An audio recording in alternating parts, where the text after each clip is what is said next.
Davom etamiz. Hindistonning Haryana shtatida joylashgan zavodda kuchli portlash sodir bo'ldi. Dastlabki ma'lumotlarga ko'ra, hodisadan so'ng yong'in kelib chiqqan.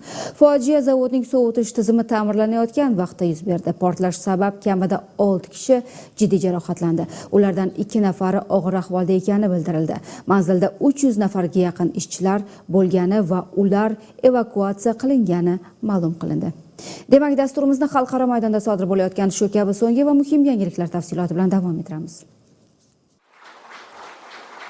Rossiya prezidenti Vladimir Putin va Xitoy raisi Si Szinpin ishtirokidagi muzokaralar yakunlandi. Davlat rahbarlari keng qamrovli sheriklik va strategik hamkorlikni yanada mustahkamlashga qaratilgan qo'shma bayonotni imzolashdi. Rossiya yetakchisi Xitoy Rossiyaning 25 yillik hamkori ekanini va bu vaqt ichida o'zaro savdo hajmi 30 barobarga oshib, 200 milliard dollardan oshganini ta'kidladi.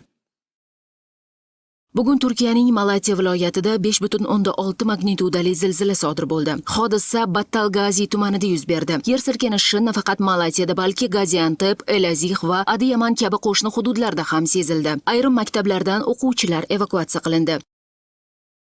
Suriya hukumati yillar davomida o'z uylaridan uzoqlarda yashashga majbur bo'lgan fuqarolarni Afringa qaytardi. Loyiha doirasida 600 ga yaqin oilalar vataniga qaytdi. Ular hududdagi notinch vaziyat hamda qurolli to'qnashuvlar sabab uylarini tark etishga majbur bo'lishgan edi. Biroq hamon manzilda vayronagarchilik, elektr va suv ta'minotidagi uzilishlar kabi muammolar saqlanib qolmoqda.